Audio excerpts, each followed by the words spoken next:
اصلي زعفرانو فواید درته ښیم او زعفران څوک خوړلی سي او څوک یې نسي خوړلی. عموما زعفران په بازار کې تاسو اخلي هغه نقلي وي، نو دې نن صحیح پیژندګنو طریقه درته ښیم چې څه رقم دا تاسو پیژندلی سي اصلي زعفران دی یا نقلي، او بل دا کومې ګټې رسي که تاسو ته کومه ګټه رسوي.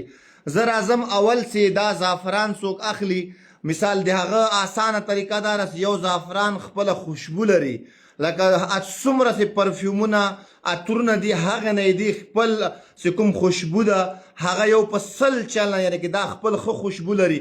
که داسې شاپر کې دا تاسو ومتړئ اصلي زعفران درته ښیم، د اصلي زعفرانو دا نښئ چې دې شاپر کې تاسو واچل او خولې ته م غوټه ورکړه او په یوه اتاق کې کېږدئ صرف 2 ورځې، دا به ټول اتاق کې تاسو ته خپل خوشبو یعنې کې درښئي چې تاسو په اتاق کې څنګه راننوځئ یا کښېنئ د زعفرانو خوشبو په تاسو لګېږي. دا د اصلي زعفرانو یوه دا نښئ که تاسو لفافه کې دننه شاپر کې بند کړئ او غوټه ورکئ او په اتاق کې کېږدئ، نو دا خوشبو چې دې لره تاسو پوه شئ دا اصلي زعفران دی. او بله طریقه یې داسې ده چې عموما خلک د جوارو چې کوم سڼي هغه رنګ کی بیا یې تاسو ته زعفرانو په شکل کې درکوي، هغې تاسو سره کم پیژندلی سئ.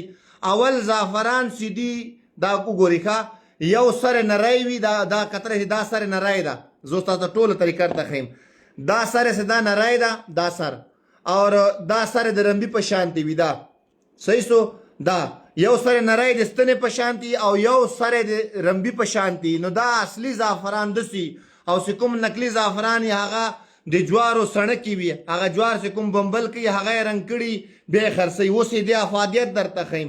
هغه کسان چې غواړي ټول عمر قوت کې اوسېږي، اعصاب حافظه کمخوني باید ورته پیدا نسي یا جنسي ضعیفي ورته پیدا نسي، نو هغه کسان زعفران د شپې 10 تاره یا 12 تاره راواخلئ، یو ګیلاس شیدو کې مثال چې ګرمې شیدې هغه کې لږ جوش کوئ او دا د شپې په نهاره باندې وچیکئ.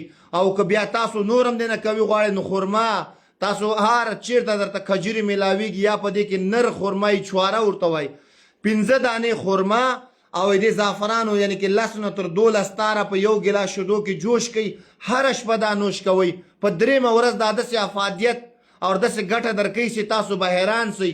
دا په جسم کې وینه زیاتوي، بلډ سرکولیشن هم تیزوي، جنسي یعنې کې طاقت چې هر څومره ضعیفي چا شر داره چې شکرونه لري او 40-45 کم چې چا عمرونه دي هغه ته یې نورو دوا ضرورت هم نشته، همدا زعفران او خرما هره شپه تاسو استعمال کوئ، دعا به راته کوئ. بل هغه کسان زعفران نسي خوړلی لکه څوک چې تور زیړی لري یا جګر زیات مشکلات یې ولې دا کوي داسې کله وخوري د هغوی خېټه ورسره ګیس پیدا کوي.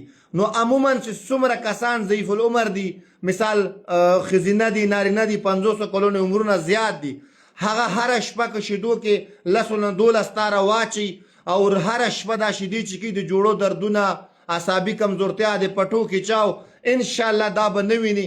او زعفران یو داسې درته وایم چې دا هم غذا ده هم علاج ده، داسې چا استعمال کړه د هغه تقریبا 90% اعصابي مشکل او کمخوني او دې سره سره ډپریشن دا ټول حل کېږي د الله رضا وه.